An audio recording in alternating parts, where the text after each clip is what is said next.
Updated May 24, 2018, 13 hours 11 minutes and 56 seconds. When the World Cup kicks off in Russia next month, the names Tim Cahill, Jedinak and James Troisi will hopefully loom large as the Socceroos go for glory.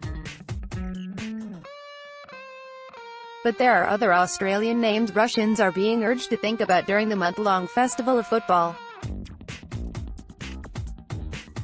Roger and Jill Gard and Jack O'Brien don't have nearly the same name recognition as the soccer stars, but their families are hoping to change that. Roger, Jill and Jack were 3 of the 38 Australians on board Malaysian Airlines flight MH17 when it was shot down over Ukraine on July 17, 2014. They were among the 298 who died when the plane was struck by a Russian-made Buk missile fired from a town held by pro-Russian rebels. Jack, 25, was returning to Australia after a European holiday. His parents, John and Marin, have just written an open letter to the Russian people, as the soccer-loving country is turning its attention to the Cup.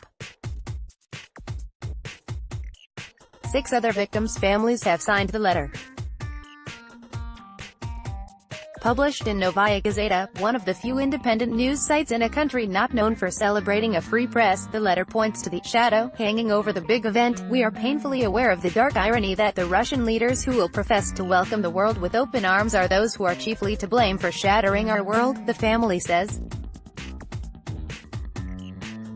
Paul Gard, who has fought indefatigably to get to the bottom of what happened, signed the letter on behalf of his parents Roger and Jill. He said it was quite an achievement to get the letter published where Russians may be able to read it.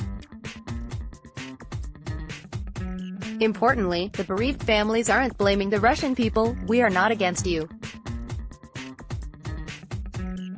We hold the Russian state and its leaders as ultimately responsible for the deaths of our family members, the letter reads. All the credible evidence points in that direction. We teach our children when they are small that they must own up to their mistakes and take responsibility for their action. We want our governments to do the same. We ask Russia to do the same. To drive the point home, the letter raises the bombing of a Metro jet plane over Egypt in October 2015. Most the 224 people on board were Russians. We understand the disbelief, the horror of your loved ones' lives being taken violently without warning, the letter reads. If we ever met those families, perhaps we could start a conversation, for we would already know a central truth about each other's lives. In 2014, our children and families lay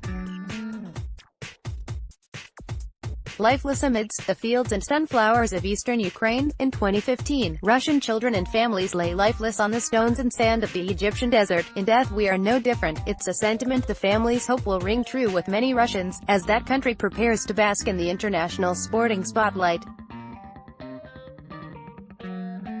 For them, this celebration of shared humanity has a much different and darker meaning.